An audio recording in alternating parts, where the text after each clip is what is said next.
Brought to you by Agilus Diagnostics. Health test की बात आती है तो मैं भरोसा करता हूँ India largest diagnostics company Agilus diagnostics. खुद को टेस्ट करते रहो। महाराष्ट्र में 20 नवंबर को मतदान होने हैं, जिसमें महाराष्ट्र के दो बड़े राजनीतिक गुट आमने सामने हैं। एक तरफ है कांग्रेस वाली एमवीए जिसने पूरा जोर लगाया हुआ है, तो दूसरी तरफ है मौजूदा सरकार वाली महायुति जो लगातार एक्शन मोड में है। चुनाव की तारीखें जैसे जैसे पास आ रही हैं, नेताओं के बीच जुबानी जंग भी तेज हो गई है।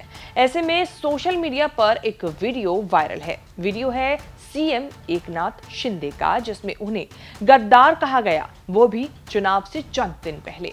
तो वहीं महाराष्ट्र कांग्रेस अध्यक्ष नाना पटोले के बीजेपी को लेकर दिए हालिया बयान से महाराष्ट्र की सियासत गरमाई हुई है। महाराष्ट्र चुनाव से पहले इस वक्त शिंदे को गद्दार कहने और नाना पटोले के बयान पर खूब बवाल हो रहा है। क्या है पूरा मामला, बताएंगे आपको सब इस रिपोर्ट में। नमस्कार, मैं हूं कीर्ति और आप देख रहे हैं न्यूज तक। महाराष्ट्र विधानसभा चुनाव की तारीख जैसे जैसे पास आ रही है, नेताओं के बीच जुबानी जंग तेज हो गई है। नेता अपशब्दों तक का इस्तेमाल कर रहे हैं। महाराष्ट्र कांग्रेस अध्यक्ष नाना पटोले का एक बयान सामने आया है, जिस पर विवाद जमकर हो रहा है।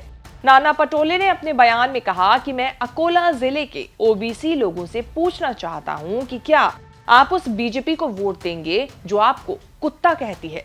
अब समय आ गया है कि बीजेपी को कुत्ता बना दिया जाए।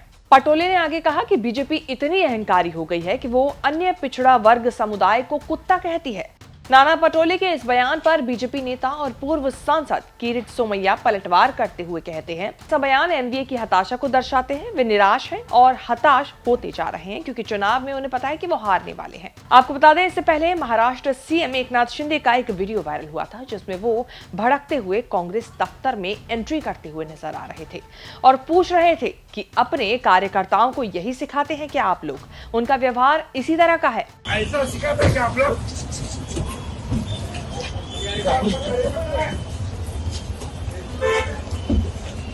दरअसल 11 नवंबर की देर रात एकनाथ शिंदे अपने काफिले के साथ साकीनाका इलाके से गुजर रहे थे। इसी दौरान संतोष काटके नाम के युवक ने शिंदे को काला झंडा दिखाया और उन्हें गद्दार कहा। साथ ही उनके काफिले को रोकने की कोशिश की। शिंदे ने कांग्रेस उम्मीदवार और पूर्व मंत्री नसीम खान के कार्यालय में बैठे लोगों से एंट्री करके पूछा कि क्या वो ऐसे ही व्यवहार को सही मानते हैं। थोड़ी देर इस पर बातचीत हुई और इसके बाद एकनाथ शिंदे वहां से निकल जाते हैं।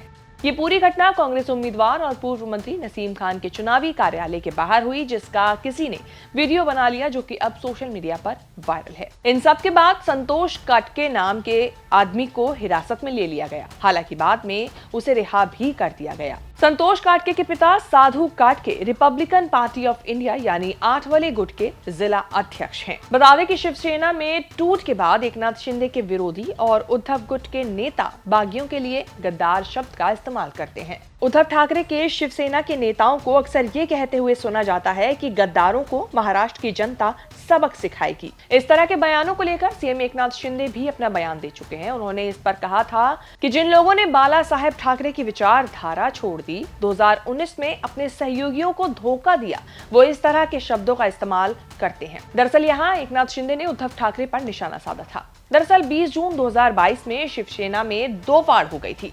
एकनाथ शिंदे की शिवसेना और उद्धव ठाकरे की शिवसेना। शिंदे और पार्टी के 39 अन्य विधायकों ने महाराष्ट्र के तत्कालीन मुख्यमंत्री उद्धव ठाकरे के खिलाफ बगावत कर दी थी। शिवसेना के दो हिस्से हो गए थे। इसके बाद शिवसेना, एनसीपी और कांग्रेस की महाविकास आघाड़ी गठबंधन की सरकार गिर गई थी। शिंदे ने बीजेपी के साथ मिलकर सरकार बना ली थी। चुनाव आयोग ने पार्टी का नाम और निशान तीर धनुष शिंदे गुट को दिया था। ठाकरे गुट का नाम शिवसेना उद्धव बाला साहेब ठाकरे रखा गया था। ये विवाद इतना बड़ा कि सुप्रीम कोर्ट तक पहुंचा। सुप्रीम कोर्ट ने फैसला दिया कि शिंदे सरकार बनी रहेगी। इसके बाद साल 2023 में शिवसेना उद्धव ठाकरे गुट ने 20 जून को गद्दार दिवस के रूप में मनाया था, क्योंकि यहाँ पर उनका निशाना था एकनाथ शिंदे। अब जब महाराष्ट्र में चुनाव में चंद दिन रह गए हैं, तो फिर राजनीति शुरू है। ऐसे में सबसे अहम मुद्दा है कि कौन बनेगा सीएम। उद्धव ठाकरे बीजेपी को छोड़कर सीएम बनने के लिए ही अलग हुए थे। अब कांग्रेस और एनसीपी भी सीएम कुर्सी पर नजर लगाए हैं।